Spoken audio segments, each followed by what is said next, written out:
Tourism for us at the Dufferin County Museum is a very important part of our business. We have two kinds of tourists.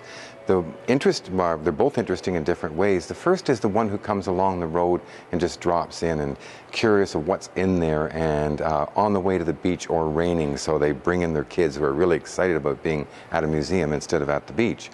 Those tourists bring in new people, new ideas. It tells us what the market is like out there, and they are generally usually very, very interested in our history, our little community history.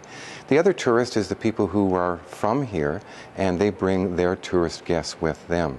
And this is kind of an interesting group as well. You live in Orangeville, your friends are visiting from Belgium, Holland, who knows, they come from all over the place, and they come up to show them what their community is like, what they live in, and they get to drive through a nice part of the country. We're surrounded by great restaurants, and they get to show off where they live. And both kinds are very important. They're very different how we market to them, and we just sort of like to, we tend to interview our tourists at the front desk. Where do you come from? Why are you here? What are your expectations? And again, the exit interview is always more important, and quite often they say things which surprise us, like, what was your best part of the experience? The clean washrooms. Well, I guess as a tourist, quite often that's very important. So we try to figure out what they want and cater to them, and so far we really, really feel that the tourists get a good feeling of what Dufferin County is really like, both in the past and now. I guess when I think about the wow feature of the Dufferin County Museum and Archives, it's usually two things. One is when people walk in and they see that there's buildings inside the building, and they're always quite surprised and intrigued, and kids express that. Probably the wow feature for kids is the acoustics. Kid loves to come in and yell and hear it all echo, and again, there's not a lot of places in today's world because we try to get rid of that muffling and echoing sound, but here we celebrate it. The other wow factor is probably cornflower. People come up and see the collection. There's thousands of pieces, mostly colored, which people don't get to see, and they sort of, it instills almost a community pride. It's like, wow, this guy was from Dufferin County, and again, it's generational. It's really, really nice when people come in and say, oh my gosh, I've got a piece in my cupboard and I didn't realize it was so important. So we have lots of little wows and big wows, but definitely I think it's the buildings inside the building, because from the outside you can't see that. And I like people's reactions. Okay?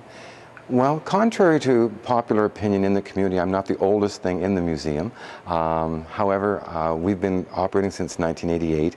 1994, we made a great move to this corner at the corner of Highway 89 and Airport Road, because it does bring in a huge tourist audience to us.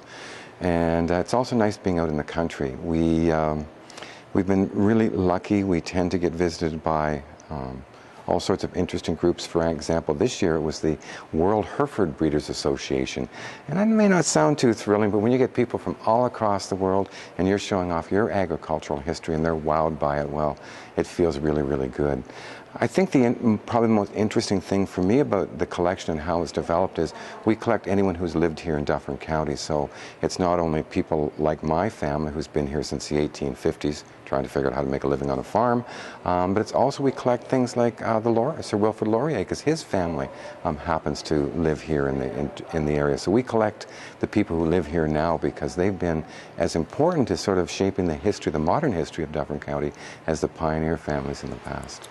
There's always challenges when you're a charitable institution. However, we have made a conscious decision to remain affordable. I think the highest price is $5 for an adult.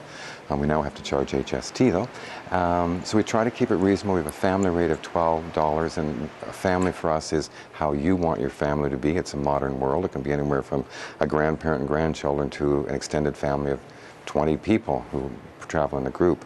I think probably one of the great challenges for me is because we have a huge ethnic diversity in our tourist crowd, we have to make sure that the cases explain our story without reading labels, and that's really important. And so far we're relatively successful at telling Dufferin's story in the artifacts themselves and letting them express themselves. So that's probably our biggest challenge.